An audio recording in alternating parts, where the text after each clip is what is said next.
Steve Harvey stood paralyzed on stage as he stared at the weathered photograph in his trembling hands. What began as a routine segment on his show suddenly transformed into a moment that would change lives forever. The 12-year-old orphan who handed him that photo had no idea of the explosive connection it contained. As the studio fell silent, no one could have predicted what Steve would do next. A gesture so powerful it left the entire audience in tears. The studio audience settled into their seats, buzzing with anticipation as they prepared for another episode of Steve Harvey's legendary talk show. It was supposed to be a normal day, just another opportunity for Steve to work his signature magic, make thousands of people laugh until their sides hurt, and deliver those feel-good moments that his show had become world-famous for. The energy was electric, the lights were bright, and everything seemed perfectly orchestrated for entertainment as usual. But today, something fundamentally different was crackling in the air, something that nobody in that studio could have possibly anticipated. Steve took center stage with his characteristic confidence and charm, commanding the room with nothing but his presence. He announced a special segment that had been carefully planned weeks in advance, a heartwarming feature on orphans from a local children's home who had written deeply personal letters about their dreams, their hopes, and their visions for the future. The crowd erupted in thunderous applause, already reaching for their tissues, already preparing their hearts to feel something profound. They came for inspiration, and Steve Harvey always delivered. What they didn't realize, what nobody could have known, was that this wasn't going to be just another inspirational moment designed to tug at heartstrings. This was about to become something infinitely more extraordinary, something that would transcend the boundaries of a typical talk show segment. Then he walked out. 12-year-old James shuffled onto the stage with careful, measured steps, his small, fragile frame absolutely dwarfed by the massive television set surrounding him. The studio lights seemed almost too bright for him, casting long shadows across his young face. He wasn't like the other kids who come on the show before him, the ones with prepared speeches and rehearsed smiles. James moved with a quiet, almost haunting determination. His eyes locked directly on Steve with an intensity that seemed almost supernatural, as if he could see straight through to Steve's very soul. He was clutching something tightly to his chest, something old, something worn, something that looked like it had been handled with care 1,000 times over. His knuckles were white from gripping it so hard, and his breathing was shallow and deliberate. The entire studio seemed to hold its breath. Steve's legendary instincts kicked into overdrive. In his decades of hosting, he developed an almost supernatural ability to read people, to sense when something monumental was about to unfold. He could feel it in the electricity of the moment, in the way the air itself seemed to vibrate with significance. He could sense there was exponentially more to this moment than met the eye. He approached James with his signature warmth and grandfatherly charm, ready to hear another touching story about resilience and hope. His arms were open, his smile was genuine, and he was prepared to be the beacon of light this young man needed. But James didn't want to talk about his dreams or his favorite childhood memories. He didn't want to share inspirational quotes or talk about overcoming obstacles. Instead, with a trembling hand that shook visibly, he reached deep into his pocket and pulled out a photograph so faded and weathered it looked like it had been handled, studied, and cherished 1,000 times over. The edges were bent and creased from years of being carried everywhere. The colors had faded to sepia tones, as if the image itself was a ghost from another era. "Mr. Harvey," James whispered, his voice barely audible over the profound silence that had fallen over the entire studio like a heavy blanket. "I think you knew my parents." The words hung in the air, like a bomb that had just been detonated. Steve's expression shifted. His smile froze. His breathing seemed to stop. In that single instant, something fundamental changed in the energy of the room. The audience sensed it immediately. This wasn't scripted. This wasn't planned. And this was about to become something none of them would ever forget. But what Steve saw in that photograph would stop him dead in his tracks, and what happened next would prove that some connections transcend time, circumstance, and even death itself. creating a moment so powerful it would echo through the rest of his life. Steve's hand reached out slowly, almost mechanically, as if his body was moving through thick, invisible water. Time seemed to compress and expand simultaneously in that studio, creating a surreal bubble where nothing else in the world mattered, except what was happening in this precise moment. The photograph was placed gently into his palm, and the moment his fingers made contact with that worn, fragile piece of paper that had clearly been treasured and protected for years, something shifted fundamentally inside him. His eyes dropped down to study the image with an intensity that seemed to burn through the photograph itself. What happened next was captured by every single camera in that studio, from every conceivable angle. It was a moment of pure, unfiltered human emotion that no amount of acting could ever replicate, no amount of rehearsal could ever manufacture. This was authenticity in its rawest form, the kind of moment that reminds us why we tell stories, why we connect with one another, why we gather together as human beings. His face went deathly pale. The blood seemed to drain from his features as if someone had pulled a plug somewhere deep inside his body. His complexion shifted from its normal warm brown tone to something almost ashen, almost ghostly. The transformation was so dramatic that several people in the audience gasped audibly, sensing that something seismic had just occurred. The photograph showed two people standing in front of a modest, well-maintained house with a small porch and flowering bushes in the yard. They were standing close together, their arms wrapped around each other in a way that spoke of genuine love and partnership. Their smiles were radiant and full of life, the kind of smiles that come from deep contentment and genuine happiness. They looked young, hopeful, and absolutely full of possibility. But it was the man's face that made Steve's entire body go rigid, as if he'd been struck by lightning. The recognition was instantaneous and overwhelming. His jaw clenched so tightly that the muscles in his face visibly tensed. His breathing became shallow and rapid, almost hyperventilating. The strong, confident television personality that millions of people around the world knew and loved, the man who had built an empire on his charm and charisma, seemed to crumble in real time before the audience's eyes, like a statue being demolished. His carefully maintained composure shattered into 1,000 pieces. Steve's hands began to tremble visibly, shaking with an intensity that seemed almost uncontrollable. The photograph quivered in his grip as if he was holding something sacred, something precious, something that contained the accumulated weight of decades of memories and untold stories. His eyes welled up with tears, not the polite, controlled tears of someone performing emotion for a television audience, but deep, gut-wrenching, soul-shaking tears that came from somewhere profound and authentic deep within his core. These were the tears of recognition, of remembrance, of a debt suddenly coming due. His mouth opened as if to speak, but no words came out. His throat seemed to close up, constricted by emotion. He just stood there, completely frozen, staring at the faces in that photograph, as if they might suddenly come to life and speak directly to him, as if the people in the image might step out of the photograph and embrace him. His shoulders began to shake slightly, and he had to use his other hand to steady himself, gripping the edge of the desk nearby. The studio audience didn't know what was happening, not yet. They could feel it in their bones. The energy had transformed dramatically and irrevocably from feel-good inspiration into something raw, something real, something visceral and powerful that transcended the typical boundaries of daytime television entertainment. People in the audience exchanged confused and concerned glances with one another. Some leaned forward in their seats, drawn in by the magnetic pull of genuine human emotion.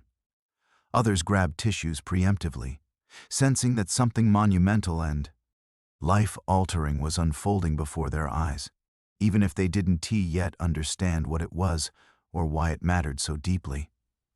The production team in the control room was in absolute chaos. Directors were frantically communicating through their headsets in rapid-fire succession, trying desperately to figure out what was happening, how to respond, whether to continue or cut away.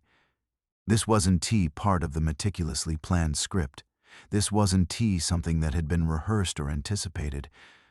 This was completely off the rails, veering into territory that nobody had prepared for. Some producers were ready to cut to commercial, their fingers hovering over the buttons, but something stopped the man's instinctive understanding, a gut feeling that whatever was happening in this moment needed to be witnessed, needed to be honored, needed to be allowed to unfold naturally. Steve's eyes slowly lifted from the photograph and locked directly onto James's face with laser-like focus. For what felt like an eternity, but was probably only 30 seconds, he didn't speak. He just looked at the boy, really looked at him as if he was searching for something hidden in his young features, some reflection of the people in that photograph, some genetic echo of their love and their legacy. His gaze traveled across James's face, studying every detail, every contour, every expression. And then, in a voice that was barely above a whisper, a voice that seemed to come from the deepest part of his being, he asked, the question that would unlock everything that had been locked away in his heart for so many years. Who are these people, James? Tell me. Please tell me who they are. James took a shaky breath, his own young eyes glistening with unshed tears that reflected the studio lights like diamonds. His voice was small but clear, carrying a weight that seemed impossible for a 12-year-old to bear. My parents, he said softly, the words hanging in the air like a confession. They passed away 3 years ago, but before they died, they kept talking about you. They said you were the kindest man they'd ever helped, and that they knew you were going to do amazing things. They believed in you when nobody else did. They said you had a gift, that you were destined for greatness. The words hit Steve like a physical blow, like a punch to the solar plexus that knocked the wind completely out of him. He staggered backward slightly, still clutching the photograph as if it were a lifeline. His mind was racing at lightning speed, traveling back through the years to a time he tried hard to forget or suppress, a time when he was nobody in the eyes of the world, when he had nothing but empty pockets and empty dreams, when he was on the verge of giving up on his dreams entirely and walking away from everything. And somewhere, in that dark, difficult period of his life, 2 people had shown him kindness. 2 people had believed in him when he didn't believe in himself.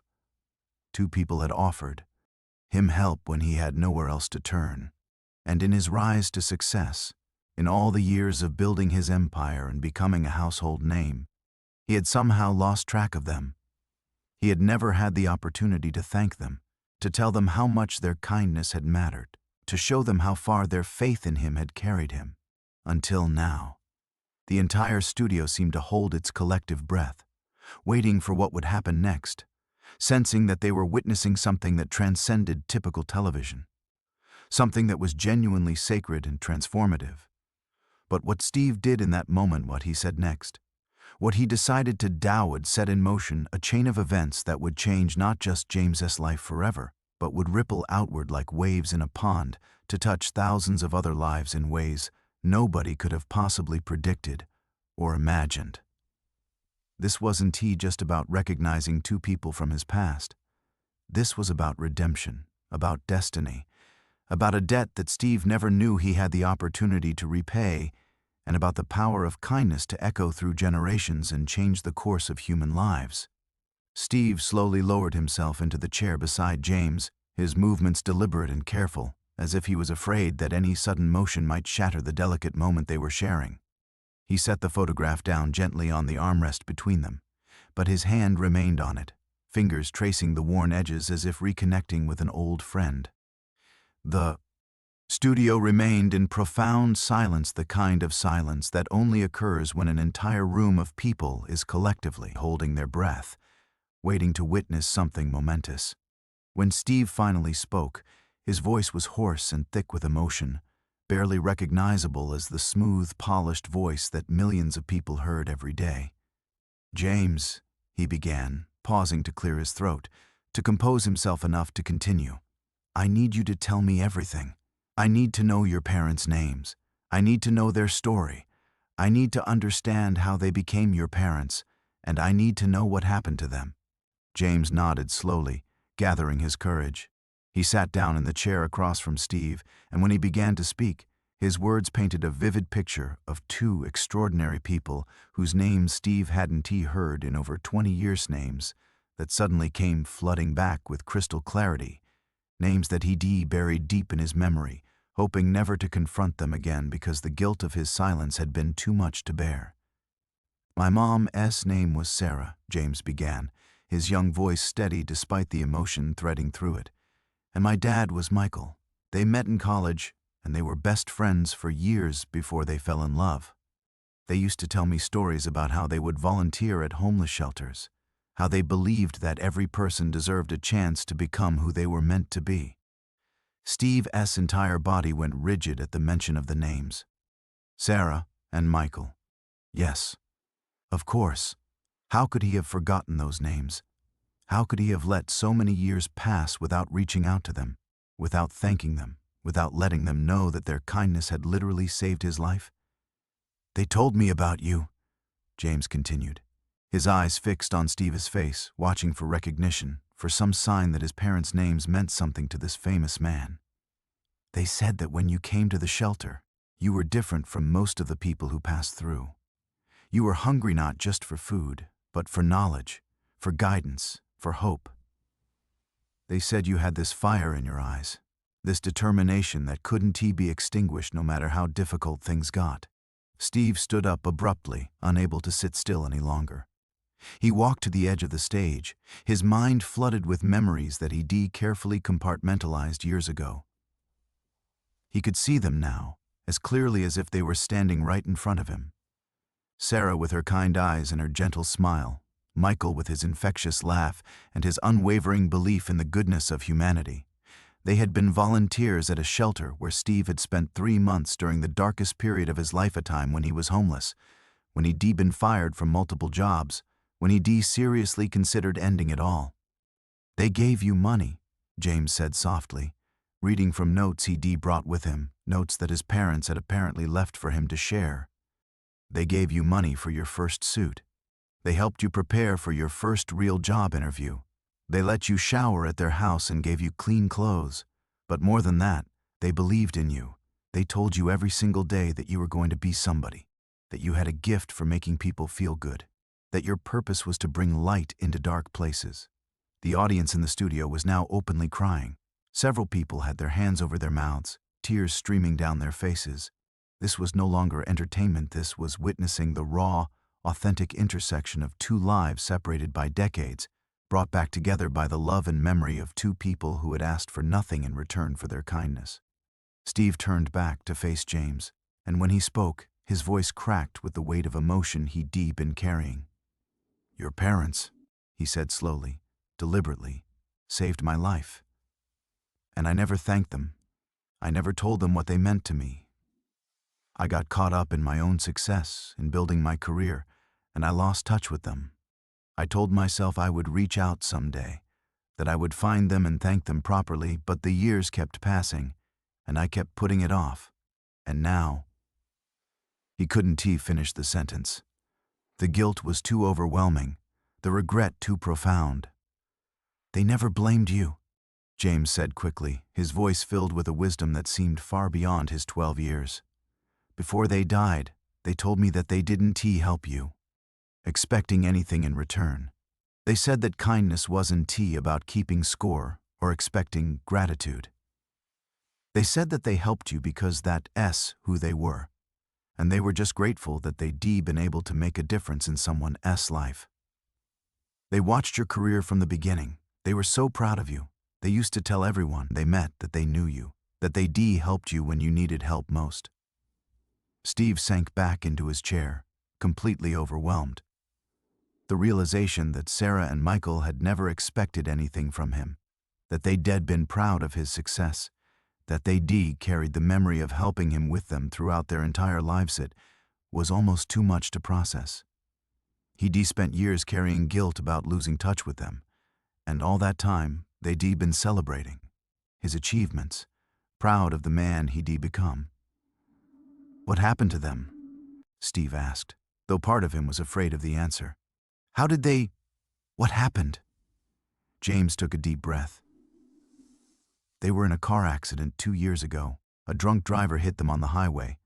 My dad died instantly. My mom held on for 3 months, but her injuries were too severe. Before she died, she made me promise that I would find you someday, that I would tell you what you meant to them, that I would make sure you knew that your life mattered because of what they taught you, because of what you did with the opportunity they helped give you." The studio erupted in emotion. People were standing up, applauding, crying, embracing one another. The production crew was in tears. Even the security personnel stationed around the studio had tears streaming down their faces. Steve stood up and walked directly to James, and without saying a word, he pulled the young boy into an embrace. It was a hug that seemed to contain years of gratitude, years of regret, years of love for two people who had changed his life and asked for nothing in return. When he finally released James, he looked directly into the camera, speaking not just to the studio audience but to millions of people watching at home. "I'm going to make you a promise, James," Steve said, his voice steady and resolute despite the tears still streaming down his face. "I'm going to make sure that your parents' legacy lives on. I'm going to establish a foundation in their names, the Sarah and Michael Foundation, dedicated to helping young people like you who have lost their parents, who need guidance and support, and someone to believe in them the way your parents believed in me. And I'm going to make sure that everyone knows about their kindness, about their generosity of spirit, about the impact they had on this world." He paused, gathering himself for what he was about to say next. "James, you are going to come live with me and my family. You are going to finish your education, and you are going to have every opportunity that your parents would have wanted for you. That's not charity," asked me finally getting the chance to repay a debt that I should have repaid a long time ago. But what Steve didn't know in that moment was that James's arrival in his life would trigger a domino effect of events that would expose a network of people whose lives had been changed by acts of kindness, a network that would ultimately reveal a truth so profound about the interconnectedness of human compassion that it would reshape Steve's entire understanding of his purpose and his place in the world. The weeks following James's arrival at Steve Harvey's home were transformative in ways that nobody could have anticipated. The mansion that had always been a place of comfort and success suddenly became something more. It became a sanctuary of healing, a place where a young boy who had lost everything could begin to rebuild his life. Steve's family welcomed James with open arms, treating him not as a charity case or a publicity stunt, but as a genuine member of their household. His children embraced him as a brother. His wife, Marjorie, treated him with a kind of maternal warmth that slowly began to fill the void left by his parents' deaths. But something unexpected happened in the days following that emotional episode of the talk show. The segment had aired nationally, and the response was overwhelming. Millions of people had watched the reunion between Steve and James, had witnessed the revelation about Sarah and Michael, and had been moved to tears by the story of kindness rippling across decades. But more importantly, the story had triggered something in people's consciousness, a collective awakening to the power of remembering those who had helped us, of honoring the debts of gratitude we owe to people who've shaped our lives. Within days, Steve's production office was flooded with letters and emails from people all over the country. Some were from people who had been helped by Steve Harvey over the years and wanted to thank him. Others were from people who had helped someone else and wanted to share their stories. But the most remarkable emails came from people who claimed to have known Sarah and Michael, who had been impacted by their kindness, who had watched James's story and suddenly remembered two people who had changed their lives in profound ways. One email in particular caught Steve's attention. It came from a woman named Dr. Patricia Chen, a renowned cardiac surgeon at Johns Hopkins Medical Center. Her email was brief but powerful. "Dear Mr. Harvey, I watched your show yesterday, and I immediately recognized the names Sarah and Michael. They helped me when I was a struggling medical student, drowning in debt and ready to give up on my dreams. They didn't just give me financial help, they gave me hope. They told me that the world needed me, that my skills would save lives someday. I am writing to tell you that I've performed over 3,000 surgeries in my career, and I owe it all to two people who believed in me when I didn't believe in myself. I would like to help with the foundation you're recreating. Please let me know how I can contribute." Steve read the email 3 times, his hands trembling. He immediately had his assistant reach out to Dr. Chen, and within a week, she was sitting in his office, sharing her own story of how Sarah and Michael had transformed her life. "I was working as a waitress to pay for medical school," Dr. Chen explained, her eyes distant as she recalled those difficult years. "I was exhausted all the time. I was barely passing my classes. I was seriously considering dropping out and accepting that I wasn't smart enough, that I wasn't meant to be a doctor. I was at a community center where Sarah and Michael volunteered, and they somehow saw something in me that I couldn't see in myself. They helped me organize my finances. They tutored me in chemistry. They drove me to my medical school interviews. And most importantly, they never let me give up on myself." This conversation led to another, and another. Steve hired a team of investigators to track down everyone who had been helped by Sarah and Michael over the years. What they discovered was astonishing. There were dozens of people teachers, doctors, lawyers, entrepreneurs, artists, and countless others whose lives had been fundamentally altered by the kindness of 2 ordinary people who had dedicated their lives to believing in others. There was Marcus, who had been homeless and addicted to drugs, whom Sarah and Michael had helped get into a rehabilitation program. Marcus was now the director of a nonprofit organization that had helped over 10,000 people overcome addiction. There was Angela, a single mother whom Michael had helped find stable employment and affordable housing. Angela had gone on to become a social worker, dedicating her career to helping other single mothers escape poverty. There was David, a teenager from a broken home, whom Sarah had mentored through high school.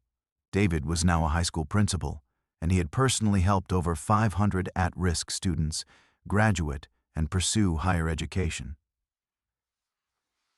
As Steve compiled these stories, as he listened to person after person describe how Sarah and Michael had changed their lives, he began to understand something profound. The impact of their kindness wasn't just measured in the individual lives they touched, it was measured in the exponential ripple effect of those lives touching other lives. Sarah and Michael had created a chain reaction of compassion that had spread far beyond what they could have ever imagined. One evening, Steve sat down with James in his study, surrounded by boxes of letters and photographs from people whose lives had been touched by his parents. "James," Steve said, his voice filled with wonder and reverence, "your parents didn't just change individual lives. They created a movement. They showed the world that one act of kindness, multiplied by dozens of people, can reshape society. Do you understand what that means?" James nodded slowly, his young face serious and contemplative. "It means that my parents are still helping people," he said softly. "Even though they were gone, their kindness is still alive. It's still changing things." "Exactly," Steve said, placing his hand on James's shoulder. "And that's what the foundation is going to do. We're going to take their legacy and amplify it. We're going to find people who need help, and we're going to give them not just financial assistance, but hope. We're going to tell them what Sarah and Michael told everyone they helped, that they matter, that they have value, that they were capable of achieving extraordinary things." But as Steve was building this vision, as he was beginning to understand the true scope of Sarah and Michael's impact, something else was happening behind the scene, something that would add another layer of complexity and meaning to this entire story. One of the investigators Steve had hired to track down people helped by Sarah and Michael had uncovered something unexpected in their personal records. Among Sarah and Michael's papers, there were references to a person they had helped long before they helped Steve, a person whose life had been so transformed by their kindness that it had set off a chain reaction that ultimately led to Steve Harvey himself being helped. This discovery would lead Steve down a rabbit hole of interconnected stories, revealing a web of human kindness so intricate and profound that it would challenge everything he thought he knew about destiny, about the nature of cause and effect, and about whether his entire life, his success, his purpose, his reason for existing had all been part of a larger design that had been set in motion decades before he was even born. The investigator's report arrived on a Tuesday morning. Steve opened it with trembling hands, sensing it would change everything. The investigator had traced the genealogy of kindness back through decades. The chain began with Thomas Wheeler, a teacher who helped Sarah S.'s mother, Eleanor, in 1967. Eleanor was a struggling single parent working 3 jobs. Thomas gave her a better position and believed in her potential. Eleanor earned her teaching certificate and instilled in her daughter Sarah a profound understanding of kindness, transformative power. When Sarah met Michael in college, she discovered he'd been shaped by similar experience as his coach Robert Sullivan had mentored him after his father abandoned the family. Together, they built their lives around helping others. But the report went deeper still. Thomas Wheeler himself had been helped by Dr. James Morrison in 1952, a principal who gave the troubled teenager a scholarship. Morrison's intervention set Thomas on the path to becoming a teacher, which led to him helping Eleanor, which led to Sarah and Michael's compassionate legacy. Then Steve found the section that stopped his heart. Thomas Wheeler's guidance counselor had been Charles Patterson, who had been helped by a woman named Margaret Stewart in 1935. Margaret Stewart was Steve's grandmother. Steve called the investigator immediately. "Tell me about Margaret Stewart," he said. "She was a nurse and widow," Robert explained. "In 1935, she took in a homeless, suicidal young man named Charles Patterson. She gave him shelter, food, and hope. She helped him get an education. Charles became a guidance counselor who helped countless young people, including Thomas Wheeler." Steve sat in stunned silence. His own grandmother had started this chain.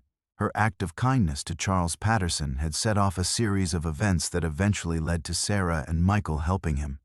He wasn't just continuing a legacy, he was completing a circle.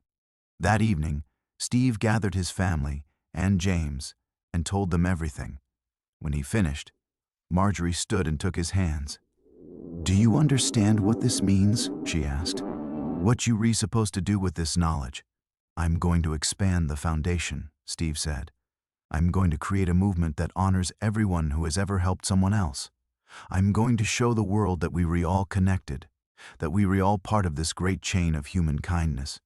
James stood and walked to Steve. "My parents would have loved this," he said. "They would have loved knowing they were part of something so much bigger than themselves."